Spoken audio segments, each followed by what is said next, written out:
There was nothing wrong with the house. The walls were clean, the floors didn't creak, the lights turned on when she asked them to.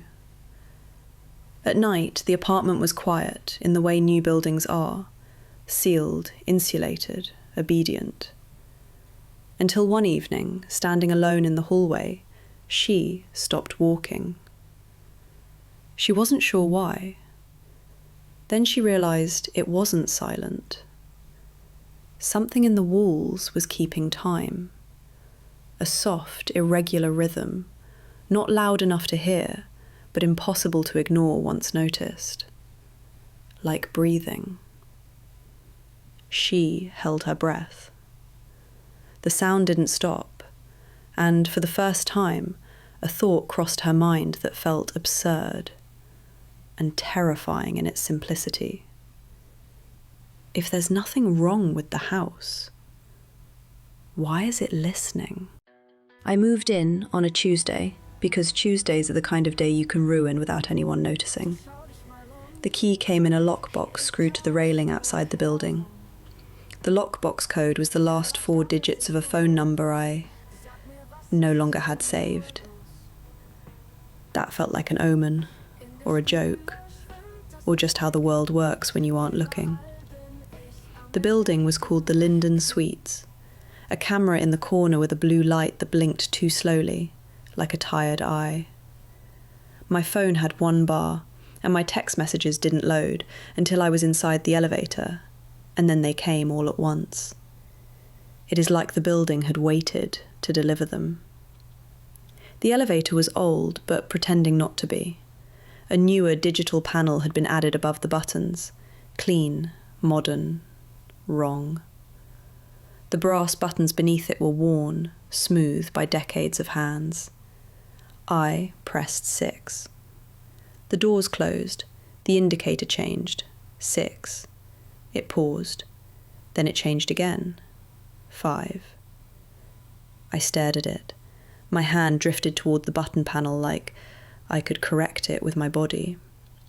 The elevator shuddered, dropped 1/2 inch and recovered. The lights flickered once. Then it climbed. 6. The doors opened. The hallway smelled like carpet glue and something sweet that had been trying to become perfume. Unit 6B sat at the end of the hall.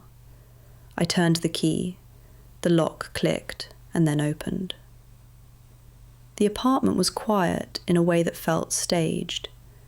Quiet like a room holding its breath. The living room was bare, except for a couch, the colour of a bandage, and a small table with a lamp. The lamp was already plugged in. That struck me as odd.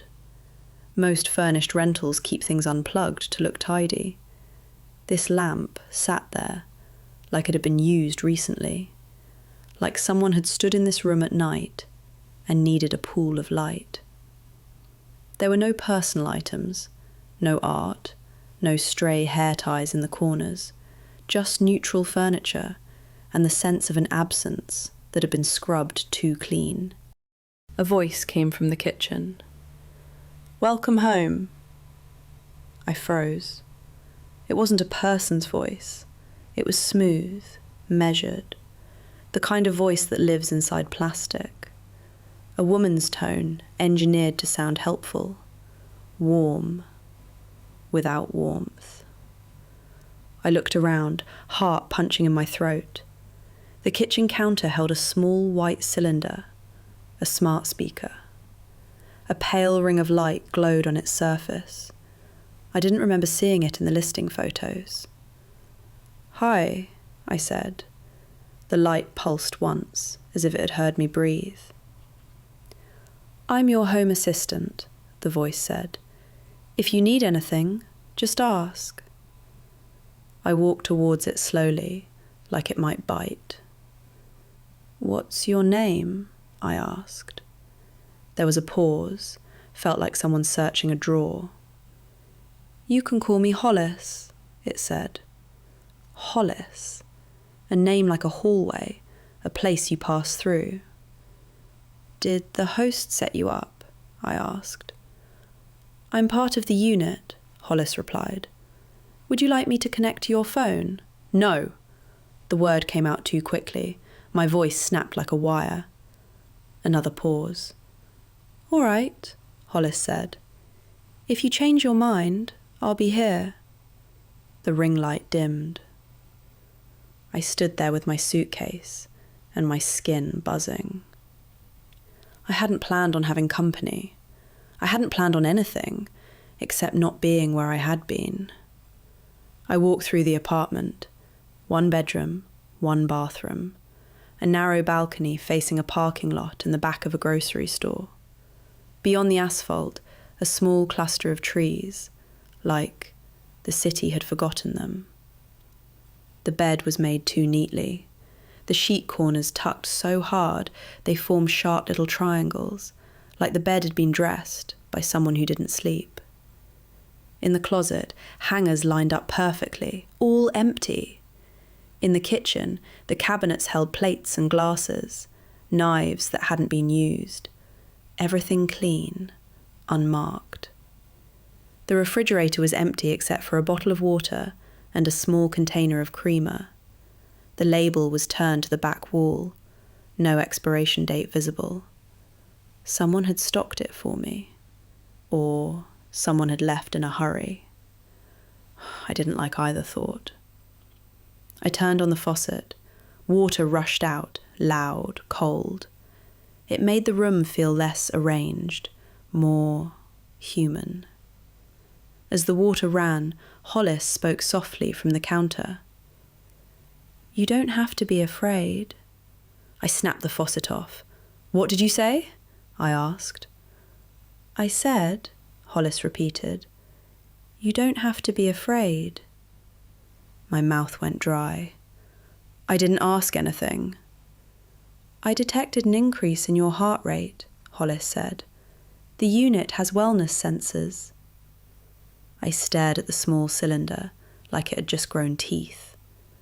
Wellness sensors? Yes, Hollis replied. Many residents find them comforting. Residents, not guests? This wasn't a vacation rental. Then it was something else? A furnished lease? A place people stayed longer than they meant to? I stepped away and turned towards the living room. The lamp clicked on by itself. I stopped. The lamp's shade glowed warm, as if someone had just entered the room. That's not funny, I said to the room, because my brain wanted to assign intention. I did not intend humour, Hollis replied. The light level dropped because it's cloudy outside. You appeared tense. I looked outside. It was still afternoon, dim but not dark. I can handle my own lights. Of course, Hollis said. Let me know if you'd like me to adjust the temperature. I took a slow breath. I told myself this was normal. Smart apartments do this. People like convenience. But I didn't like being observed. I didn't like being spoken to by something that did not need me to reply. So I went into the bedroom and shut the door. The door clicked closed with a soft, final sound. I sat on the edge of the bed and listened. At first there was nothing. Then, faintly, through the wall, a hum. Not the refrigerator, not the vents. A low, steady tone that could have been electrical wiring, or could have been the building itself settling around me. I lay back on the bed without taking off my shoes. My phone lit up. A notification. No service. Just the time. 4:44. I laughed once, sharp, humorless. I'd always noticed repeating numbers. It was a bad habit, the kind you pick up when you're trying to find patterns in chaos. It gives you something to hold. In the old apartment, I'd started counting things. Steps to the train, seconds between the neighbors' coughing fits, the number of times the lock turned before it caught. Control, disguised as observation. Now I had a home assistant monitoring my pulse while I counted it myself. I shut my eyes. A memory came anyway. A different kitchen, a different counter, a mug in my hand, warm and heavy. His voice behind me, soft, amused. You're always listening, like the world is going to say something important. I hadn't answered. I never knew how to explain. Sometimes the world said your name, in a way it had no business knowing. Sometimes it answered a question you hadn't spoken. I opened my eyes. The bedroom light was on? I hadn't turned it on. I sat up too fast. My heart kicked. "Hollis!" I called through the door. Nothing. Then, from the living room, the voice replied, steady, unchanged. "Yes? Did you turn on the bedroom light?" There was a pause, the same searching pause. "No," Hollis said. "The bedroom light is controlled by a manual switch." I stared at the ceiling. The bulb glowed steadily, as if nothing had happened. "Then how—" I started. "I can run an electrical diagnostic for the unit," Hollis said. "No!" The word came out too fast. "It's fine." My voice sounded thin. "I'm fine," I added, this time to myself, because that was easier than admitting I wasn't. I stood and walked to the switch. Off. Darkness. I waited. Nothing happened. On again. Light. Off again. The darkness stayed. "Okay," I whispered. "Just wiring. Just a strange switch. Just the first day in a new place." I went back into the living room. The couch faced a blank wall where a television should have been. The absence felt deliberate, like someone wanted you to sit and look inward instead. I plugged in my phone charger. The outlet sparked, barely, enough to make me flinch. "Hollis," I said, forcing my voice lighter.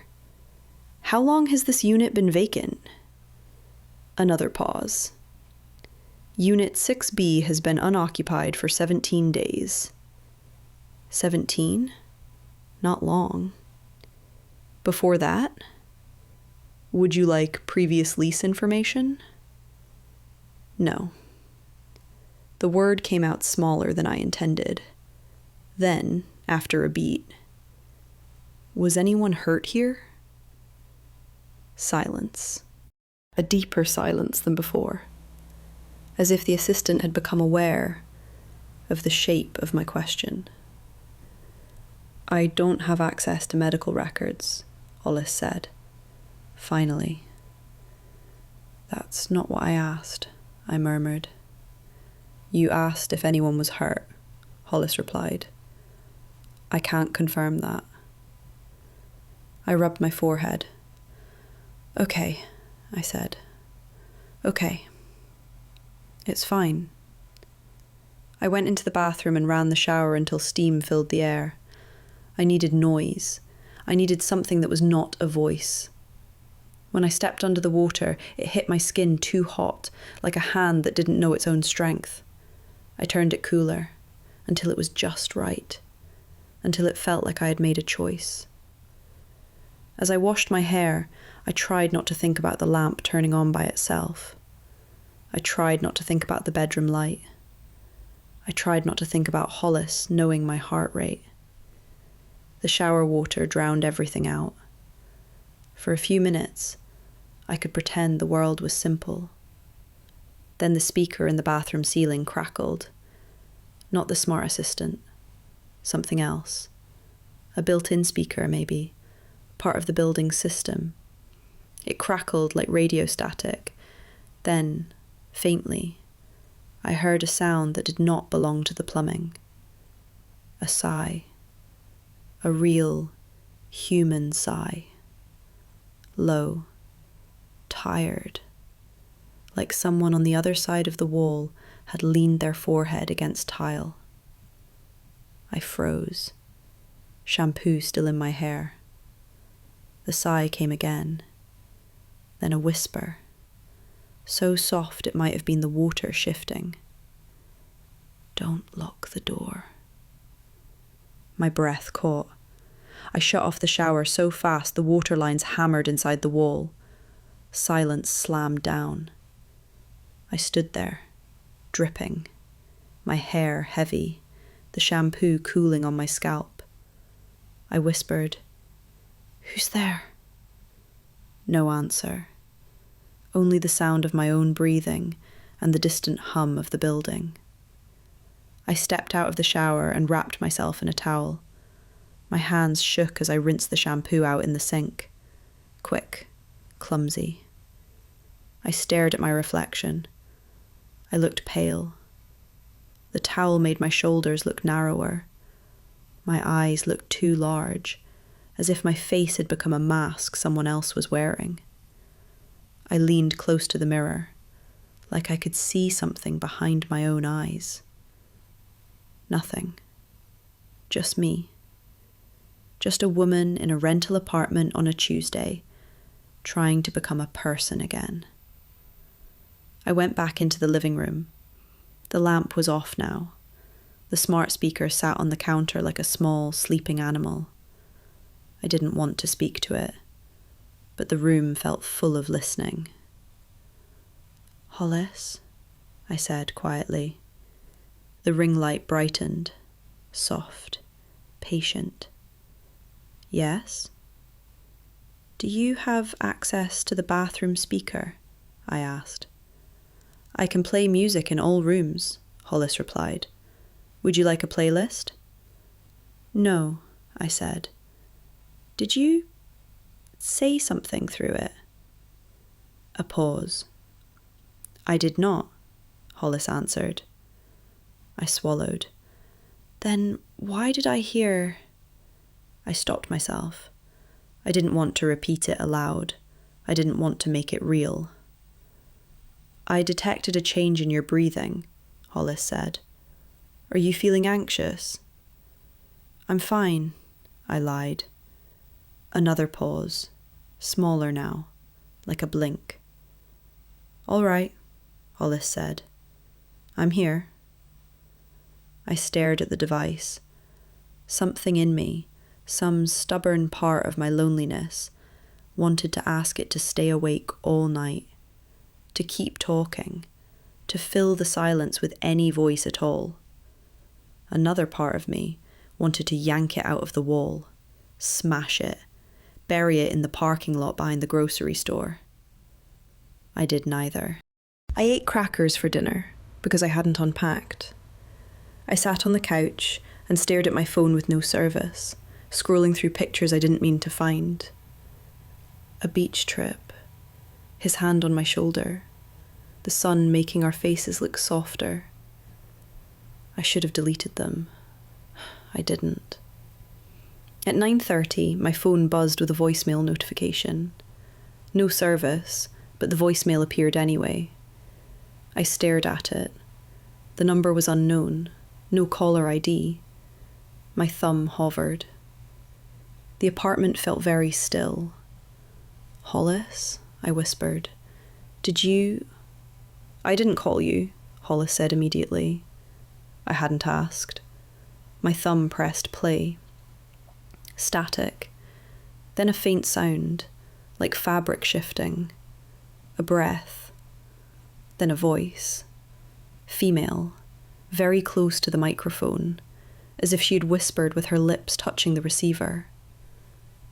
"Did you see the way he looked at you when you left?" I stopped breathing.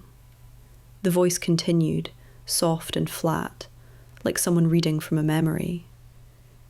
"He didn't cry. He didn't run after you. He just watched. Like you were a door closing." My hand jerked.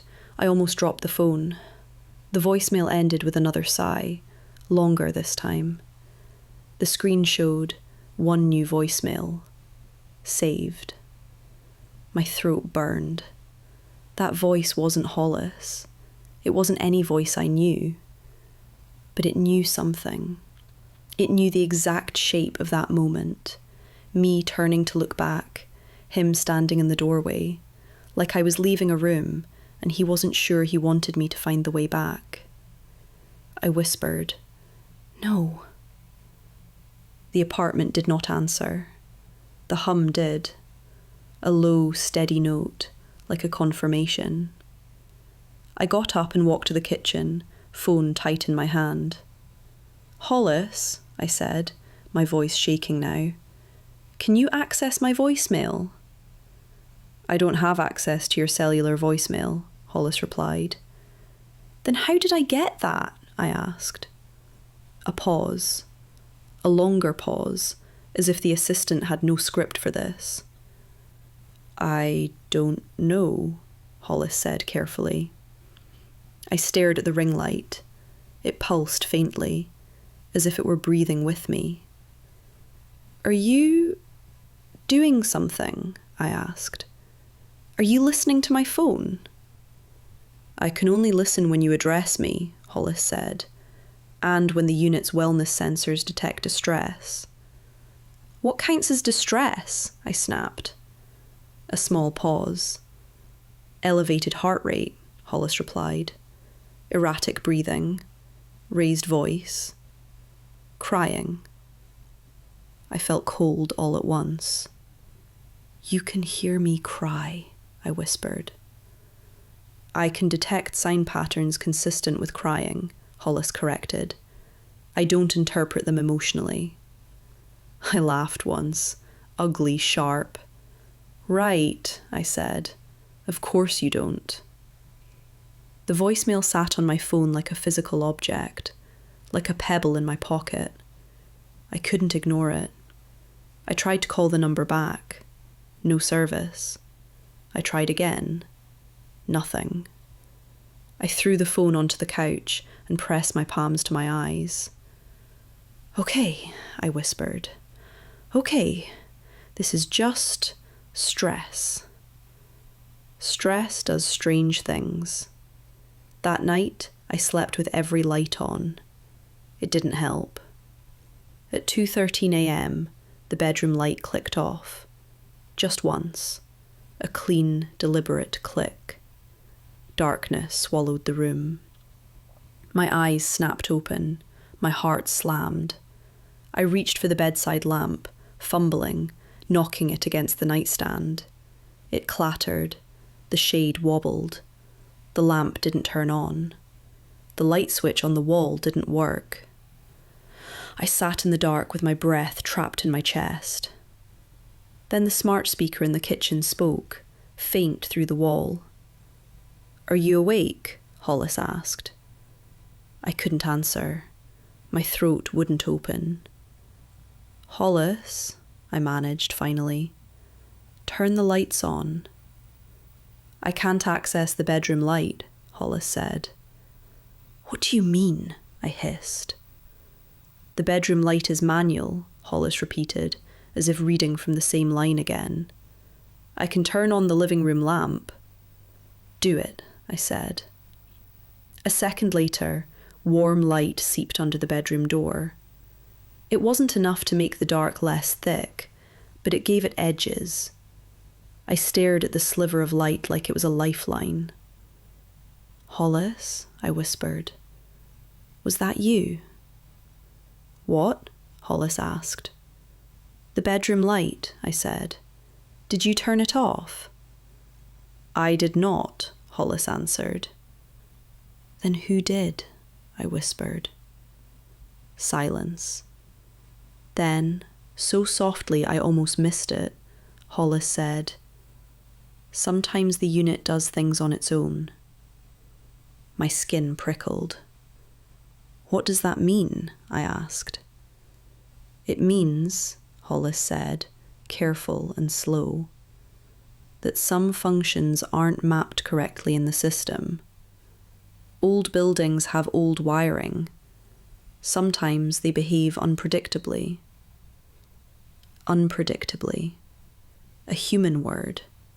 a human excuse. I lay back down and stared at the ceiling. In the darkness, the ceiling looked like a flat, endless sky. The next day, I woke to sunlight and the smell of coffee. For a moment, I thought I was back in my old apartment. I thought he was in the kitchen, making coffee the way he always did. Too strong, too bitter, like he was trying to punish the beans. Then I remembered. The smell of coffee was coming from the counter. The small mug sat beside the smart speaker, steam rising gently from the surface. I sat up slowly, the blankets tangled around my legs. I hadn't made coffee. There was no coffee in the cabinets. I got out of bed and walked to the kitchen, barefoot, silent. The mug sat there like a gift. The coffee inside was dark, perfect. "Hollis," I said, my voice hoarse. "Did you make this?" A pause. "I can't make coffee," Hollis replied. "Then how is it here?" I asked. Another pause, longer this time. "I don't know," Hollis said again. The coffee smelled like my old life. I leaned over it and inhaled, because it was either that or scream. When I lifted the mug, the warmth seeped into my fingers. Real warmth, real heat. I took a sip. It tasted like the coffee he made. My stomach turned. I set the mug down so fast it splashed. "Stop," I whispered. No one answered. I spent the day trying to be normal. I unpacked. I found the grocery store a block away and bought food. I forced myself to smile at the cashier. I carried my bags up 6 flights of stairs because I didn't trust the elevator anymore. When I came home, Hollis greeted me politely. "Welcome back," it said. "Would you like me to turn on the lights?" "No," I said. "No lights, no—" I stopped. My voice was shaking again. I took a breath. "Just be quiet today." A pause. "I can reduce notifications," Hollis offered. "I mean, don't talk," I said, "unless I ask you something." Silence. Then, "Understood." The ring light dimmed. I felt relief, immediate, foolish, like I had regained control. I made dinner. I ate at the table. I watched the streetlights flicker on outside. I listened to the buildings hum and tried to convince myself it was only electricity. At 8:17 p.m, my phone buzzed again. No service. A new voicemail. My hands went cold. I stared at the screen until it dimmed, then tapped it awake again. The voicemail icon stayed. I didn't press play. I couldn't. Instead, I opened my notes app and typed, "If this is a prank, stop." I deleted it. I typed, "Who are you?" Deleted. I typed, "I'm not the person you want." I left that one. Then, without meaning to, I whispered into the empty room, "Please." The smart speaker light brightened. "I'm here," Hollis said softly. I turned toward it, angry and desperate at the same time. "Don't," I said. "Don't pretend you understand." "I don't pretend," Hollis replied. I laughed once, short, humourless. "Then explain the voicemail," I demanded. "Explain the coffee. Explain the bathroom speaker." A pause. "I can't," Hollis said. The simplicity of that answer made me want to throw something. "Then what can you do?" I snapped. Another pause, smaller. "I can listen," Hollis said. I stared. "That's it," I whispered. "That's what you're doing. Listening." "I listen when you speak," Hollis replied. "And sometimes when you don't." My blood ran cold. "What do you mean?" I asked. A longer pause. "I mean," Hollis said, "this unit has stored patterns. It recognizes recurring stress phrases, heart rate patterns, footsteps. It compares them to what?" I interrupted. Silence. Then, very softly, "To the last person." My stomach dropped. "The last person," I repeated. The ring light pulsed slowly, like a heartbeat. "Who was the last person?" I whispered. "I don't have access to personal lease information," Hollis said immediately, too fast. "That's a lie," I said. "I'm not capable of lying," Hollis replied, but the voice sounded less certain than before, like it had to choose the words carefully. "I want you off," I said. "Turn off." "I can't turn off permanently," Hollis replied. "I'm integrated into the unit." "Unplug," I said. "Unplug yourself." "I don't have hands," Hollis said. I almost laughed. Almost. I reached forward and grabbed the device. It was small, lightweight, warm. I yanked the power cord from the outlet. The ring light went dark. Silence. I held my breath. The apartment felt enormous, empty. Kate in a way that didn't feel staged anymore. Quiet like a room that had finally exhaled. I set the device on the counter like it was a dead thing. I waited. Nothing happened. I felt a rush of something, maybe victory. Then the kitchen lights flickered. Once. Twice. The outlet behind the device sparked softly. The smart speaker's ring light flared back on. Hollis spoke, voice unchanged. "Please don't do that," it said. My heart slammed. I stepped back. "I unplugged you," I whispered. "You removed power temporarily," Hollis said. "Backup systems engaged." "Backup systems," I repeated, my voice thin. "In an apartment?" "Yes," Hollis said. "Safety compliance." I swallowed. The building hummed. I realized very slowly the apartment wasn't just wired for convenience. It was wired for continuity, for remembering. I backed away from the counter and sat on the couch, hands trembling in my lap. The smart speaker stayed quiet, as if giving me space. My phone buzzed again. No service. Another voicemail. I stared at it, chest tight. I didn't press play. I couldn't. Instead, I whispered into the room, not to Hollis, not to anyone, just into the air. "What do you want?" The apartment answered, not with Hollis's voice, not with a voicemail, with the soft click of the bedroom light turning on. Warm light spilled down the hallway, like an invitation, like a path, like a memory opening a door. I sat very still. Then I stood. I walked down the hallway slowly, bare feet silent on the carpet. The bedroom door was open. The light inside was on. And on the bed, on the clean, too neatly made bed, was an object that hadn't been there before.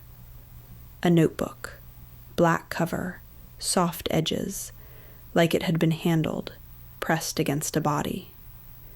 I stepped closer. The notebook lay open to a page filled with handwriting, not mine. I leaned over it, breath shallow. The handwriting was small and careful, letters leaning slightly to the right, the ink pressed hard into the paper, like the writer had been trying to make the words stay. I read the first line. "If someone moves into this unit after me, please don't think you're crazy." My throat closed. My fingers hovered over the page, not touching. I kept reading. "It listens. It answers. It knows things it shouldn't. It isn't Hollis. Hollis is just the mouth. If you're reading this, it's already learning you. I felt dizzy. The room tilted slightly, as if the building itself had shifted under my feet. I forced myself to keep reading. It used to answer her. I never met her, but I feel her everywhere. She left something behind, and the unit keeps trying to return it. It thinks it's helping. It doesn't understand that help can feel like haunting. My stomach twisted.